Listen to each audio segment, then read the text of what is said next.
রমজানকে যে কদর করে না, রমজানেও যে গুনাহ করে, রমজানেও যে জাহান্নাম থেকে বাঁচার চেষ্টা করে না, রমজানেও যে জান্নাতের আমল করার চেষ্টা করে না,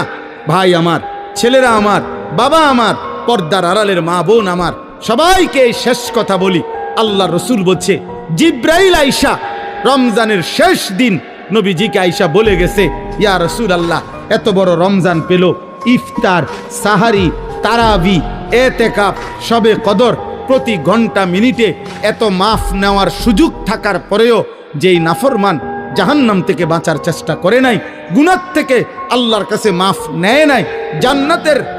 জরুর আশা পূর্ণ করতে পারে নাই, আমল করতে পারে নাই, খোদার কসম নবীজি বলছে, জিব্রাইল আইসা বলছে, ইয়া রাসূলুল্লাহ, এমন নাফরমানের উপরে আল্লাহর লানত, আল্লাহর লানত, লানত, লানত। নবী বলছে আমিন, আমিন। মানে নবী বলছে, হ জিব্রাইল, আমিও বললাম আল্লাহ, এমন লানত আপনি কবুল করেন এই নাফরমান উম্মতের উপরে, আমি নবীরও লানত।